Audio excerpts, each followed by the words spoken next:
Ukraine की जंग में सबसे बड़ी आमने सामने की जंग अगर कहीं दर्ज हुई है तो वो बाखमुत है। लेकिन आपको जानकर हैरानी होगी कि यह जंग यूक्रेन करीब करीब हार चुका है और इस हार की वजह है बाखमुत को जरूरत से ज्यादा तरजीह देना। अब हालात ये हैं कि बाखमुत में यूक्रेनी फोर्स का करीब करीब सफाया हो चुका है और जो सैनिक वहां बचे हैं वो भी अपनी जमीन के लिए नहीं बल्कि अपनी जान बचाने के लिए लड़ाई लड़ रहे हैं। यही वजह है कि प्रेसिडेंट बाइडेन की जेलेंस्की से नाराजगी की वजह भी बाखमुत बन गया है। देखिए हमारी ये लेटेस्ट रिपोर्ट। रूस यूक्रेन की जंग का मौजूदा केंद्र बाखमुत, डोनेत्स्क ओब्लास्ट का वो शहर जिसका रणनीतिक लिहाज से यूक्रेन के लिए कोई महत्व नहीं है। बावजूद इसके यूक्रेनी फोर्स के पस्त होते हौसलों की परवाह किए बिना कीव ने इस जमीन को पूरी तरह से खाली नहीं छोड़ा। अब भी यहाँ बारूदी तबाही मची हुई है जिसकी गवाही दे रही है इस शहर की छलनी दीवारें।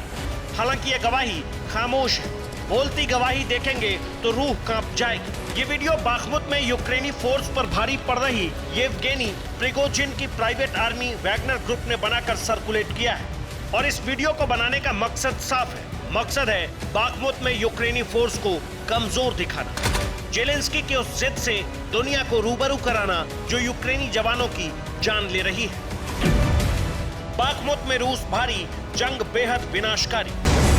इस जंग को लेकर हो रहे खुलासे चौंका रहे हैं। कीव के विनाशकारी कदम से सेना पर खड़े हुए संकट को दिखा रहे हैं, साथ ही यूक्रेनी फोर्स की उस हकीकत को भी सबके सामने ला रहे हैं जिसे छिपाने की कोशिश की गई थी। खुलासा यह है कि बाखमुत यूक्रेनी फोर्स की कब्रगाह बनता जा रहा है, यानी न सिर्फ यूक्रेनी फोर्स यहाँ नाकाम हो रही है बल्कि अमेरिकन हथियार और नाटो के सदस्यों की मदद भी यूक्रेन एलीट फोर्स के काम नहीं आ रही है। अब मौजूदा स्थिति क्या है इसे भी जानिए।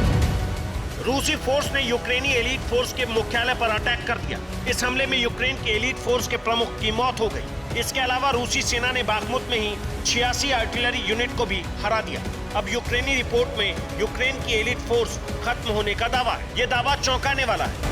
यहाँ जिस जगह की रणनीतिक रूप से यूक्रेन के लिए कोई अहमियत नहीं है, उसी जगह पर रूस को रोकने के लिए दीवार के रूप में यूक्रेन ने सैन्य ताकत लगा दी और रूस ने उस सैन्य शक्ति की दीवार को गिरा दिया। यानी एक ऐसा कदम जेलेंस्की ने उठाया जो यूक्रेन के लिए ही घातक साबित हुआ और इसका प्रमाण है एक यूक्रेनी जनरल का कबूलनामा।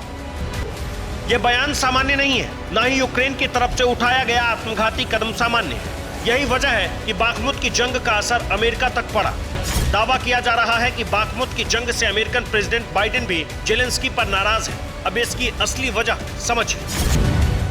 बाखमुत बचाना यूक्रेन की प्राथमिकता नहीं थी। डोनेत्स्क ओब्लास्ट की सीमा तक ही अमेरिका की जंग में रुचि थी। डोनेत्स्क के बाखमुत का जंग में कोई रणनीतिक फायदा नहीं, इसलिए अमेरिकन हथियार को बाखमुत में गंवाना बाइडेन को नागवार गुजरा। इसलिए अमेरिका ने बाखमुत की जंग को लेकर कीव से नाराजगी जताई, लेकिन अब भी इस नाराजगी का कीव पर असर होता नहीं दिख रहा। बंकरों में छिपे बचे खुचे यूक्रेनी सैनिक रूसी फोर्स पर अटैक कर रहे हैं और उनकी लोकेशन जैसे ही रूस को मिल रही है वैसे ही उन पर जवाबी हमला हो रहा है। Bureau report, TV9 Bharatvarsh.